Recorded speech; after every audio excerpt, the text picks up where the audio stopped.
We will now be moving on to the event we have all gathered here for, the MoU signing ceremony between the Government of Telangana and DAIFUKU. I request our Managing Director, Srinivas Garimella Garu, and Executive Director, Naoki Ando-san, to accompany the Minister of MA, UD, IT and Industries of Commerce, Shri KT Ramarao Garu, Principal Secretary Garu, and Vice Chairman and Managing Director of TSICs.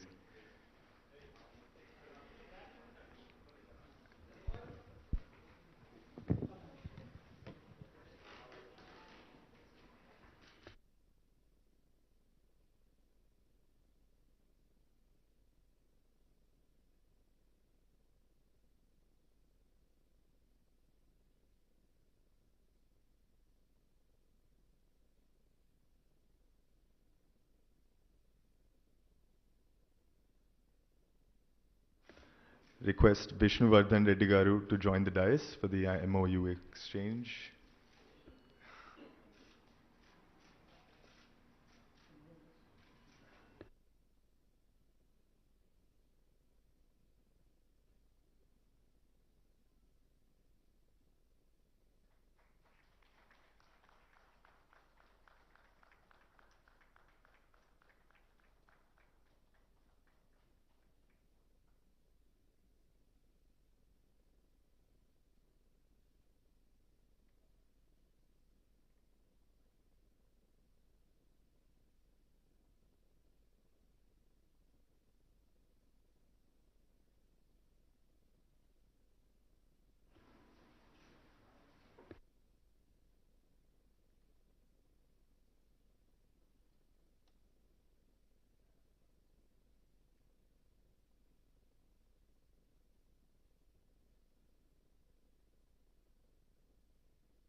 Request everyone to take their seats.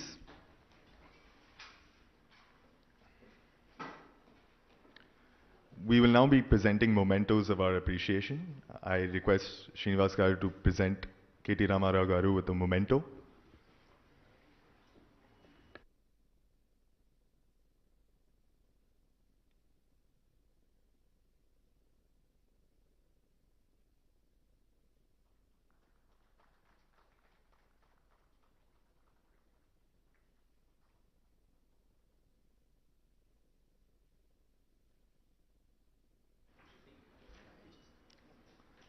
I request Ando-san to present Jayesh Ranjan Garu with a memento.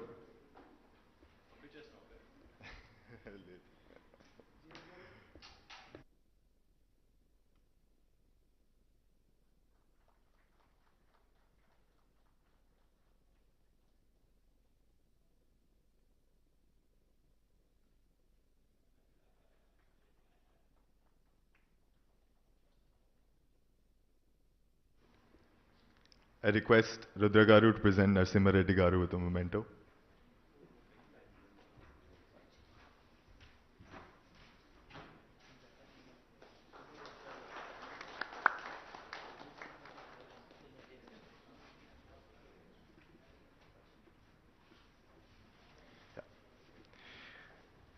I kindly request Srinivas Garu to speak on DAIFUKU's plans moving forward.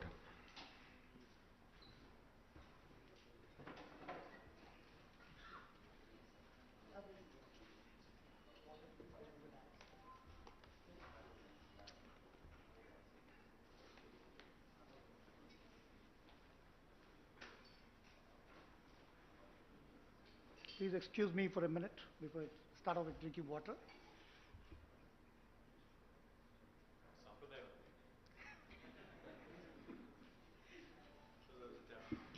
Yeah.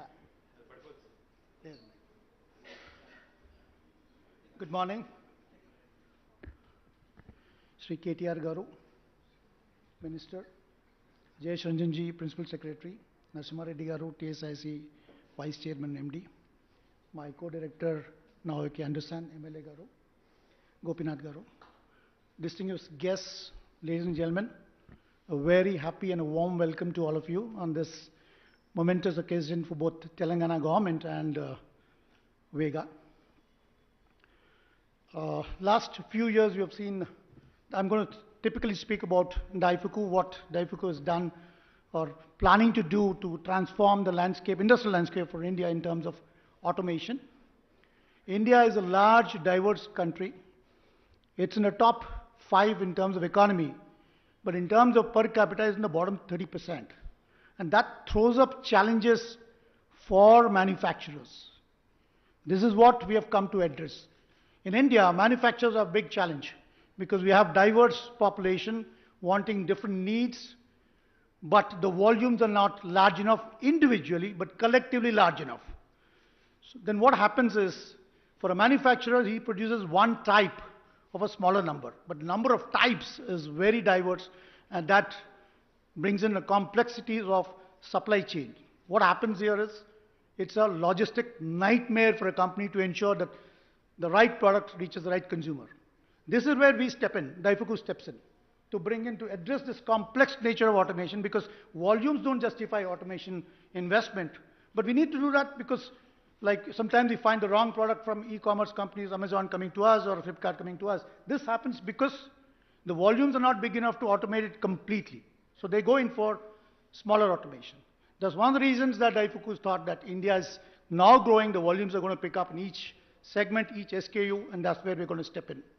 This typical nature of India calls for a lot of engineering capabilities, a lot of skilled manpower to address these challenges.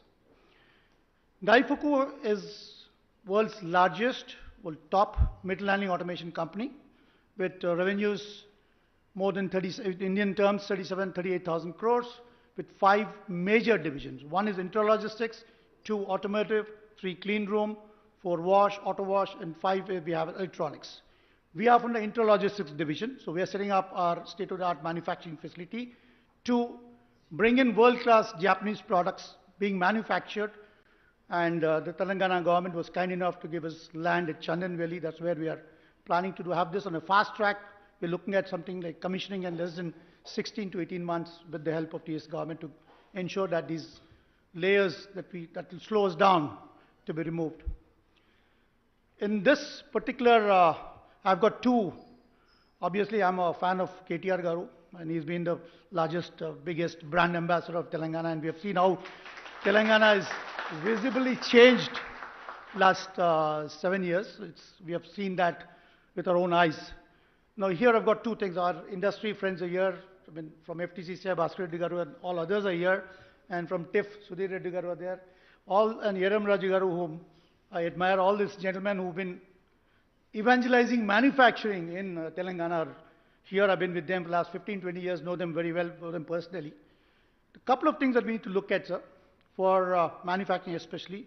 We need to bring in a manufacturing culture. I honestly would like, in what way I can be of help, please let us know, but we would like a couple of Ameerpets to be coming up for manufacturing. Ameerpet has, in a way, helped IT industry revolutionize. Right? They reskill, they upskill.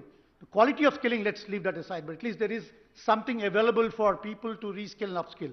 So something like that is what we're looking at across. I mean, of course, TIF is working towards making that skill center. FTCC has already signed with Bhaskar Reddy Garu last year, signed for a skill center. With these skill centers coming up, there's something that we need to have pockets of these skill centers all over Telangana. So that I'm talking about Ameerpets all over Telangana. That will transform because manufacturing is going to generate the jobs that we want. Sorry for using this for evangelizing manufacturing, sir. That's because I want manufacturing to pick up. The second thing that I was talking about, I'll just give a little genesis about Vega, how we evolved. My colleague, my co-director who started companies here in the audience, Sai and I started about 19, 20 years ago as a micro industry in Cherlapalli. We asked for a certain amount of land, we got some of it. Within 3 years, we outgrew that. We had to approach TSIC for another land. Obviously, land next to it was not available, a little far away, but we took it because we were growing. Few years later, we ordered much more land. They said, Cherlapalli is filled. Please go to Pashamalaram. Went to Pashamalaram, and now we're filled. There's 5 acres of Pashamalaram, there's choco block, there's nothing there, boxes outside. Now I've asked for Chandan Valley. In this, what I'm trying to, wish from the minister is, perhaps a policy needs to come out where people, when they grow, they don't have to get out of the industrial estate. Because what happens is the ecosystem arbitrage or the landscape arbitrage is lost. So this is just a request, and whichever way we can be of help, would love to help the Telangana government to work towards that. On that note, I again thank TS government for actually making it on fast track. Minister Garu took it on a fast track. I didn't expect this even to happen in such a short time. And a big round of applause to that. JournalistRanjith Garu, his first meeting with me was in his car. He couldn't find time, so we just hopped into a car. We got captive Jason. He's so busy, man, you just can't get him. We got him in a car for 45 minutes journey, and then that was good. Luckily, there was no phone calls, barring just 1-2 minutes call. And he cut all the layers for me to come to this stage quickly. So I thank him for that. Narasimha Reddy Garu, he gave the land I wanted. In the initial, he showed me all over the place. He showed me Lingampalli, he showed me Sultanpur, he showed me Chandanvalli, and we preferred Chandanvalli because it was already evolved and developed. So we took that land, and he was kind enough to give it immediately. So on that note, I thank the distinguished guests for coming such short notice. I just gave 2 days notice, and for honoring me and for gracing the occasion. Thank you so much.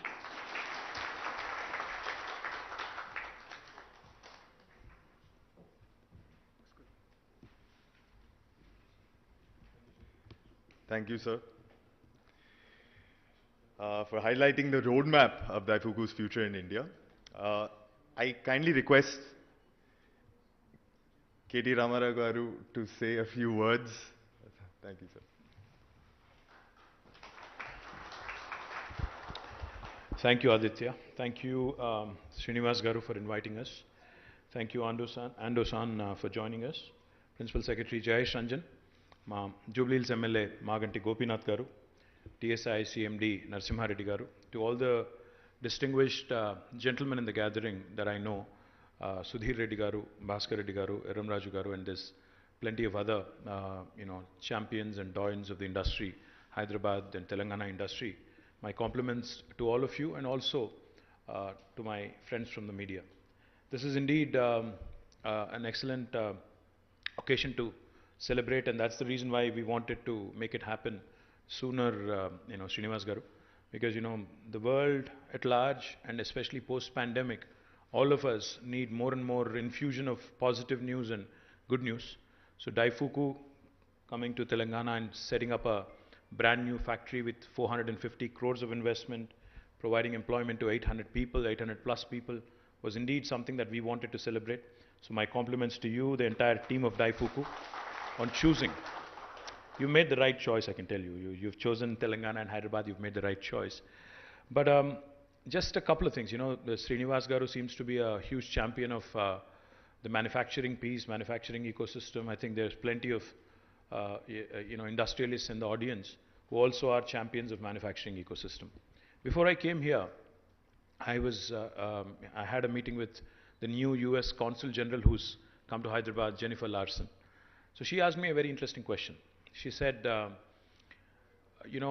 what do you think about manufacturing? What do you think about services? What do you think about the primary sector?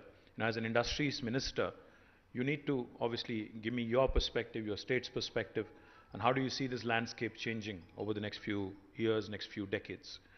So one of the things I told her, whoever I meet, wherever I meet, whichever industrialist, whichever potential investor that I meet, they have a renewed enthusiasm towards setting up a manufacturing base in India.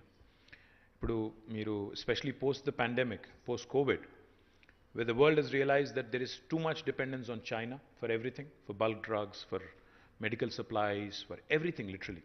And when the supply chain was disrupted, I think every single industrialist, be it small, micro, medium or large, was affected in one way or another. So the world has started really thinking about this excessive reliance and excessive dependence on China.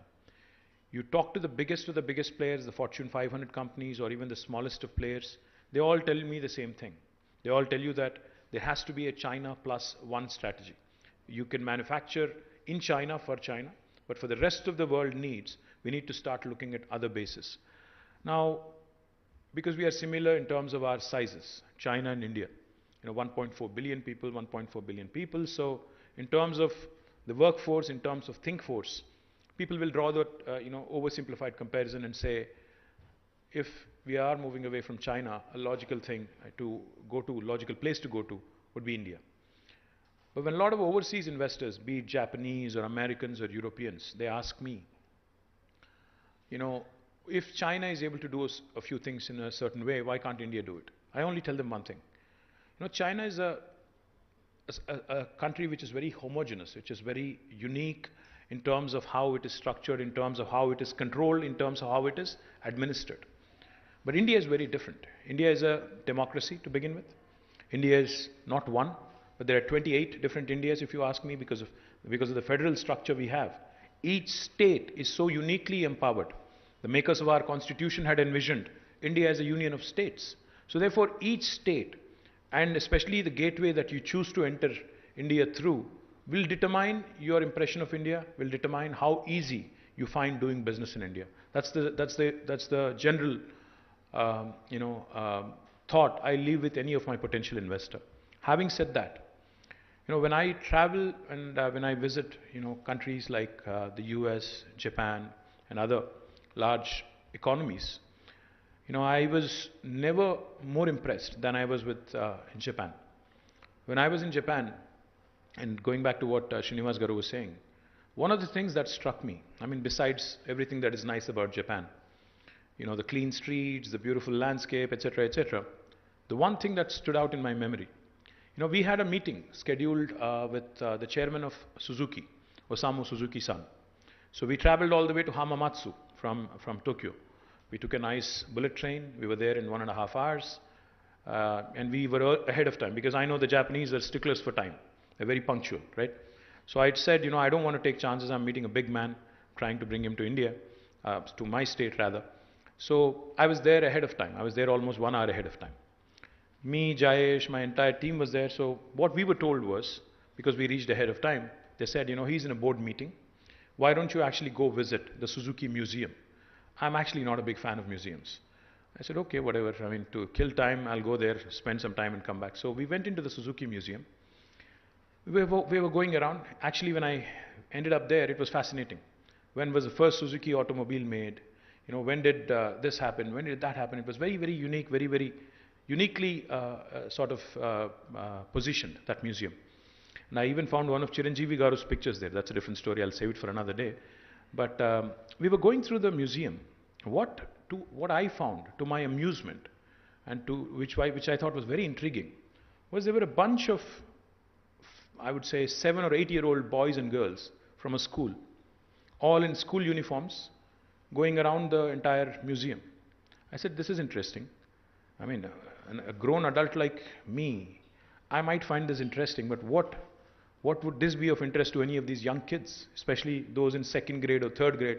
Why would this be of any interest to them?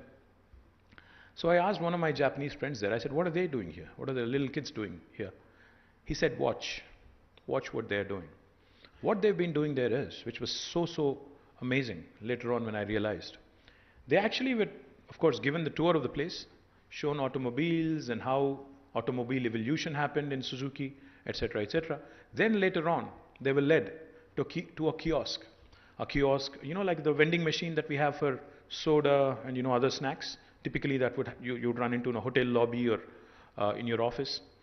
There was one such vending machine where the kid could go and pick the color of the vehicle, the make of the vehicle, customize it, and then click a few buttons, and out would come a car with the kid's name on it, with the specific model he wanted, with the specific thing he wanted.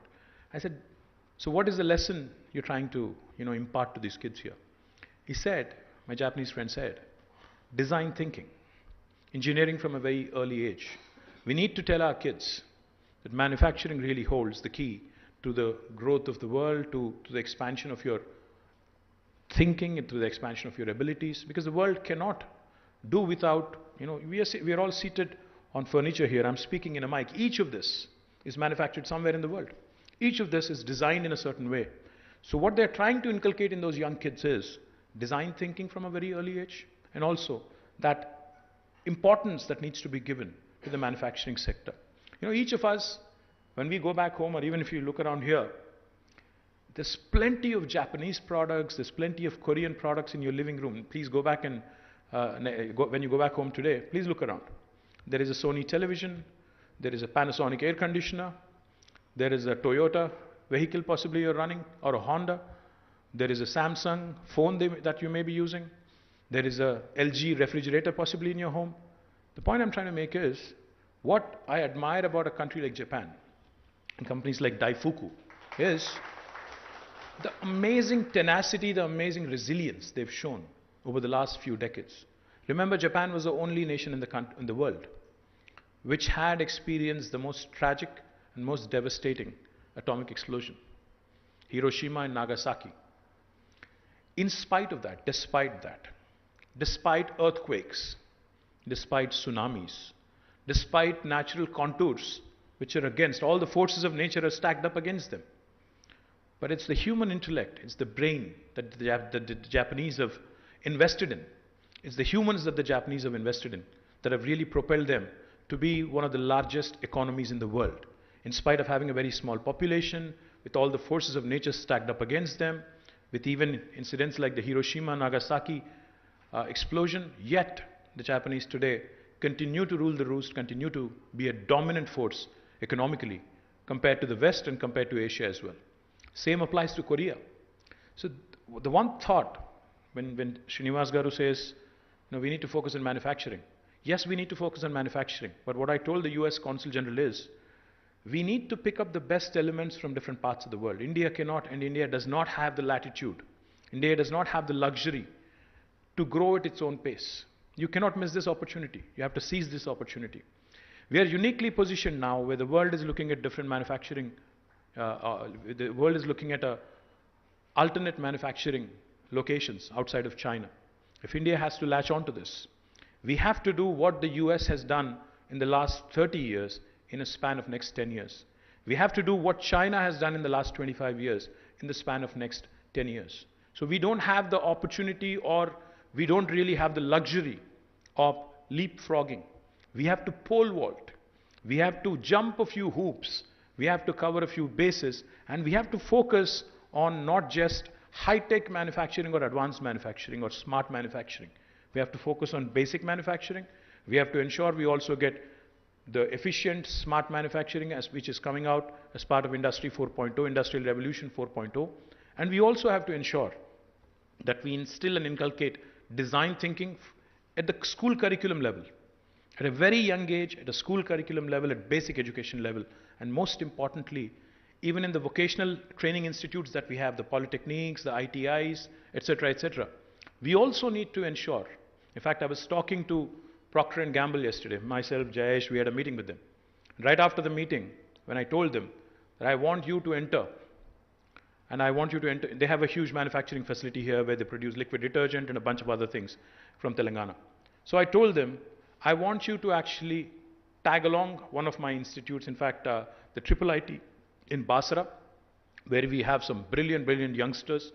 I told them, please tie up with them and please create an apprenticeship model where the kid who's studying there in engineering or +2 can actually come over, spend 6 months or as an intern or apprentice in your facility, in your manufacturing facility. And it's a win-win proposition for you and them. Because once you like what you see, you obviously have the luxury of giving them an opportunity to work with you. And the kid also, the students also get an opportunity to learn. So we need 4 things. 1, like I said, basic design thinking at school level. At a higher education level or vocational training level, we need to ensure an apprenticeship model happens. 3, we need to compete on scale. If you want to compete with large manufacturing countries like China, we of course need to do, we of course need to create the world's largest pharma parks, world's largest industrial parks, and through which economies of scale are bound to come. I'm delighted Sudhir Reddy Garu is doing something truly unique. With TIF and TSIC, we are building up one of Telangana's largest industrial parks in Dandumalkapur. I'm delighted it's shaping up really well, Sudhir Anna. Thank you very much. I would wish FTCCI, I would wish CII, I would wish FICCI, I would wish the Japanese also come together and create such large parks. And going back to your point, Srinivas Garu, about how you ran out of space in Cherlapalli and Pashamailaram, we need to learn from the Japanese there as well. They have done some very, very smart things. Either they've gone underground in some cases or they've even gone up vertically. So we need to also do a few of those disruptions and innovations, because land is a very luxurious commodity and it's in limited supply, unfortunately. And it's getting more and more expensive because it's a demand-supply gap, isn't it? I mean, the more the demand is, the more difficult it is going to get for a government to procure land, for you to also be able to get a piece of land at a reasonable price so that, your bottom line is not affected. So my request to all the industrialists in this room here, and this might sound bad coming from the Industry Minister of Telangana, but I'll say it anyway. I liked what Srinivas said about Vega and how he started as a micro entrepreneur, how he grew from micro to a small to a medium to a partner with now DAIFUKU. But if you really think, I was watching very carefully what DAIFUKU does in automation, in logistics. How many companies from India really have really disrupted and have become global names like DAIFUKU or like Sony or like Panasonic or like Honda or Toyota? How many of us really have come out with world-class products which can compete on a world scale? I mean, I'm even talking about the Reliances and Tatas and other big industrial houses from India. We have done well. We have been growing, of course. We're a large country. We have a large domestic market. But how many of these products that we have come out with are truly world-class? When I talk about the Japanese and the Koreans, and when I can mention so many names and say they are truly world-class, how many Indian companies are there which actually can be mentioned in the same breath? Which we talk about Make in India, we talk about a lot of things. We talk about making for the world. But unfortunately, not many of these disruptions, not many of these inventions or innovations are truly world-class. I think we need to start thinking on a larger scale. We need to start being a bit more ambitious. We need to start being a bit more aggressive as well. Because one thing I've seen in the last 1 decade of being a minister, almost a decade now, is that capital is not an issue if you have an idea that can really work. Access to capital is no more a concern. There used to be a time in India when access to capital was a challenge, when the entrepreneurs were having a tough time raising money. But now, I think with the sort of government support, with the sort of capital flow that is coming in, with the world looking at us with renewed enthusiasm, Indian entrepreneurs need to make some bold moves. Indian entrepreneurs, and especially those entrepreneurs from Telangana who are sitting here, please think big. Please think aggressively. Please start thinking of products for the world, not just for India. So I welcome DAIFUKU. I welcome the entire manufacturing ecosystem here. And I am a truly strong believer that we have it in us to make world-class products. We have it in us to provide solutions for the world. So I wish you all the very best, and I'm, as the minister from Telangana, as a state representative, I'm happy to be a partner in your growth story. So I welcome DAIFUKU, I welcome the entire team here. Thank you very much. Jai Telangana, Jai Hind.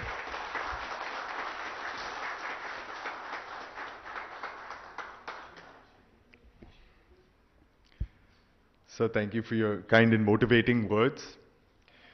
We deeply appreciate your vision and conviction in taking our state to new heights. Thank you very much, sir.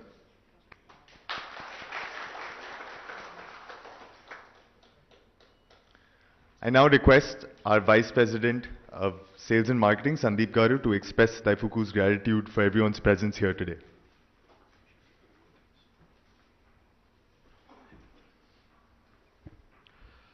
Good morning, everyone. I, Sandeep Chakravarti, the Vice President, Sales and Marketing, would like to thank the Honorable Minister for Municipal Administration, Urban Development, Industries and Commerce and Information Technology, Government of Telangana, Shri KT Ramarao Garu, Principal Secretary of Industries, Commerce and Information Technology, Government of Telangana, Shri JournalistRanjith Garu, Vice Chairman and Managing Director, TSIIC, Government of Telangana, Shri Narasimha Reddy Garu, officials from the Government of Telangana, friends from the print and electronic media, suppliers and our vendor partners, members of the DAIFUKU family, for gracing this momentous occasion with your kind presence.